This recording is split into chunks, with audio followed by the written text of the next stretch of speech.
Hey guys, welcome back to another episode of Grim and Guilty.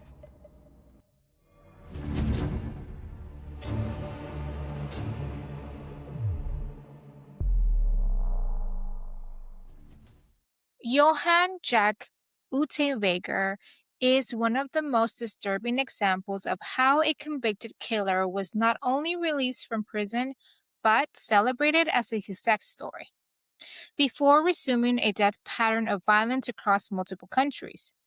Once praised as a symbol of rehabilitation, Unterweger would later be linked to a series of murders in Europe and the United States, making his case one of the most controversial failures of criminal justice in modern Austrian history.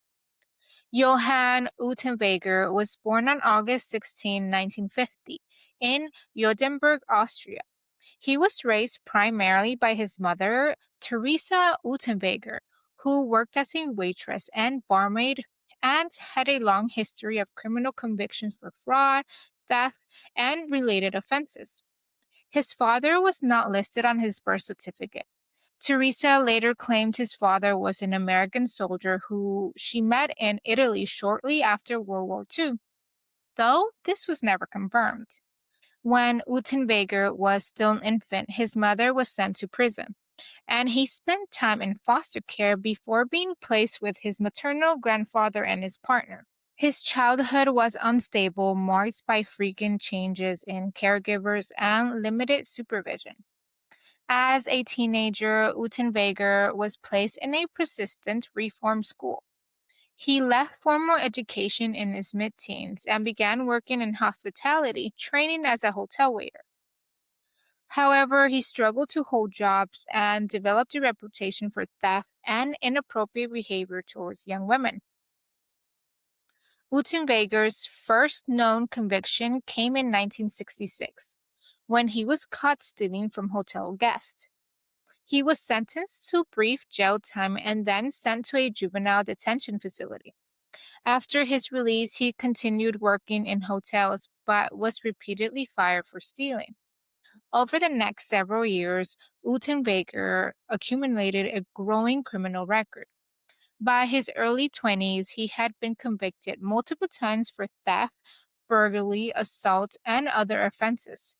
His behavior escalated to include several sexual violence and coercion.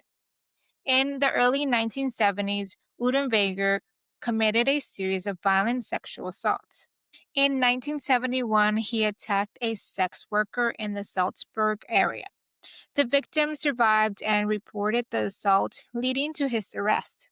While in custody, Udenweger attempted suicide and was briefly transferred to psychiatric care. In 1973, a woman named Marcia Harthbath was found dead near Salzburg. She had been bound and strangled. Although Unterweger's was never convicted for this killing at the time, it would later be revisited as part of a broader pattern. That same year, Unterweger's assaulted a nurse he had picked up while she was hitchhiking. She managed to escape after a violent struggle. He persuaded her not to report him immediately. In December of 1974, he was involved in a burglary and in German along with his teenage girlfriend and an associate. When a young woman named Margaret Schaefer discovered them, he convinced her to come with them, claiming they would let her go. Instead, Schaefer was overpowered, restrained, sexually assaulted, and murdered. Her body was concealed, and efforts were made to mislead investigators about the motive and circumstances of her death. This murder became the key case that would ultimately lead to Unterweger's receiving a life sentence. In 1976, Unterweger was convicted in Austria for the murder of Margaret Schaefer and sentenced to life in prison. While incarcerated, something unusual happened. Unterweger began writing. He published poems, essays, and an autobiography while in prison. His writing attracted attention from journalists, intellectuals, and public figures who began to argue that Unterweger had been rehabilitated. He became a symbol of success reform, with supporters advocating for his release. After serving 15 years, Unterweger was granted parole in 1990. Less than 3 months after his release, a woman was found murdered in Prague. Her death showed similarities to earlier crimes linked to Unterweger. Between late 1990 and 1991, multiple women, primarily sex workers, were murdered in Austria. The victims were strangled, often using items of their own clothing. Their bodies were left in wooded areas or remote areas.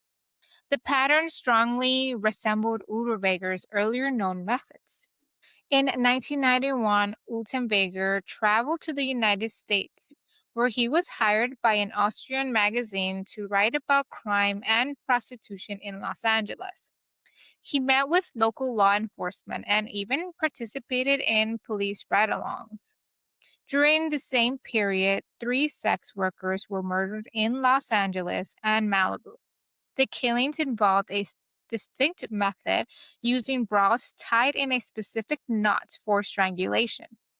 Investigators later determined that the same technique had been used in Austria.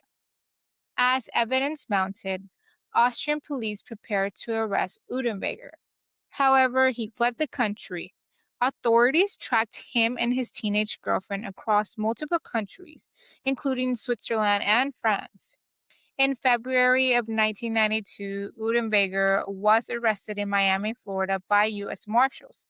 He was extracted back to Austria to stand trial. Unterweger was charged with multiple counts of murder connected to victims in Austria.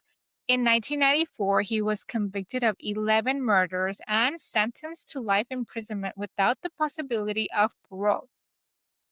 On the night of his sentencing, Johann Unterweger was found dead in his prison cell in Graz. He had taken his own life by hanging, using a makeshift rope created from clothing and shoelaces. The knot used was consistent with the knot found in several of the murders he had committed. Unterweger's case is now widely cited as a major failure of risk assessment and parole evaluation, once held up as proof that violent offenders could be fully rehabilitated. His release is now studied as a warning about the dangers of overlooking established behavioral patterns. His story remains one of the most unsettling examples of how a serial offender was able to reinvent himself publicly, while secretly continuing to kill.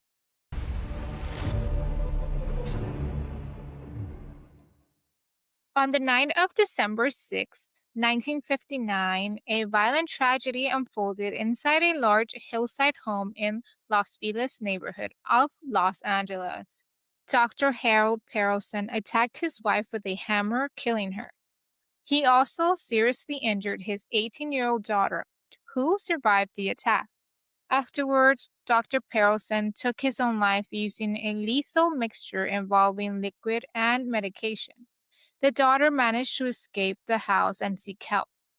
When the 2 of the younger children were awakened by the noise, their father reportedly told them they were experiencing a bad dream and sent them back to bed. The full sequence of events and the exact method of suicide have varied slightly depending on different accounts. According to resources, Dr. Pearson was previously hospitalized for mental health issues. Following the death, the surviving children were sent to live with relatives. The house was later sold at auction. About a year after the incident, the property was purchased by a couple, Julian and Emily Enriquez. Rather than living in the home, they reportedly used it primarily for storage. Neighbors recalled seeing them bring boxes in and out, but rarely, if ever, staying overnight. In 1994, the house was inherited by Rudy Enriquez. Like his parents, he did not move into the mansion or make major updates. The interior reportedly remained largely unchanged for decades, preserving much of the original decor from the time of the tragedy. Over the years, the exterior of the property slowly deteriorated. Due to repeated vandalism, many of the lower-level doors and windows were boarded up, though some front-facing windows remain exposed. Neighbors have stated that the appearance of the house became a concern for the community, with some residents helping to keep the area around the property maintained. Rudy Enriquez, who later retired from a career in music management, declined to sell the home for many years. He has said that he continued to visit the property, including to care for cats that lived there. The house became locally known as Long Abandoned Mansion Frozen in Time. In December 2020, the property was finally sold to a real estate investor for approximately 2.35 million.